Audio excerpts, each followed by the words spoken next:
There are a lot of great recipes that start with tortillas, but not with these tortillas. Unlike those tortillas, I'm going to show you a recipe today that only requires 4 ingredients. Welcome to Scratch That.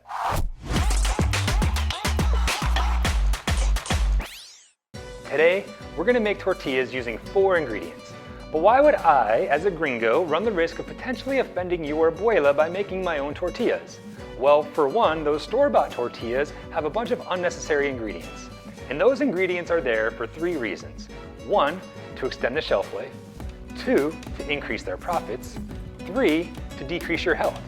So let's see if we can make your abuela proud. The 4 ingredients you'll need are flour, water, butter, and fine salt. You'll want to use warm water. I aim for 115 to 120 degrees. And some people will use softened butter, but I prefer to just melt my butter in the water as I heat it.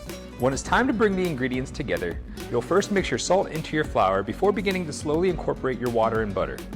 And I do have a stand mixer, and you can certainly use yours if you prefer, but I like the process of bringing everything together by hand. And once you've put together a cohesive dough ball, now you can start kneading on a clean surface. I'm not a trained chef. I haven't even been a cook in a kitchen other than my own, so when I first started working with dough, it was a little intimidating. But it's really a simple process once you get the hang of it.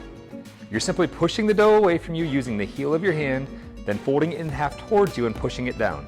Then push away from you again to stretch the dough while giving it a quarter turn to begin repeating the process.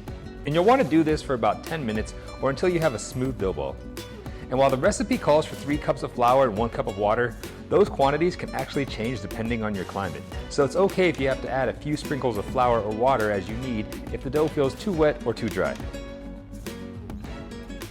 Now what's really important before you start forming your tortillas is that you let the dough rest for 30 minutes. To do this, I like to lightly oil a bowl, rub a little oil on the dough ball, and get it covered in cling wrap. But the reason you want to rest the dough is so the liquid in the dough can redistribute and settle so everything is evenly hydrated. But I know the question you're unanimously asking. What in the world are you going to do for 30 minutes while the dough rests? Well, fret not. I've got you covered there too. You can start by getting caught up on some light reading. I like to cozy up with the Joanna Gaines Magnolia Table cookbooks. FYI, the best French onion dip recipe is in this book. Then, I try to do something around the house to let my wife know how much I love her. So today, I thought I'd help with some decorating. It doesn't get much better than hip-hop legends and football memories you can't let go of. Then, spend some time reflecting on all the years you've wasted pursuing corporate dreams that have done nothing other than left you broken and dissatisfied. Ah, the American dream. Oh, dough's ready. Now that the dough's rested, it's time to make little dough balls. The size of your dough ball will basically be determined by whether you want tacos, fajitas, or burritos. But I actually want to make these tortillas just as a snack for the kids. So I'm just going to make my dough balls a little smaller than a tennis ball.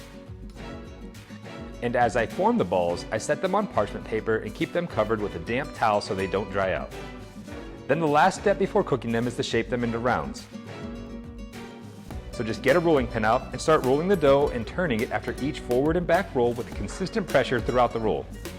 In the meantime, I'm going to have my cast iron pan preheating over medium-high heat. Ideally you'd use a Kamal, but Santa hasn't been that good to me yet. The reason for this is because if you cook them on too low of a heat, it will take a long time for those bubbles to form and you'll be left with a stiff tortilla flat.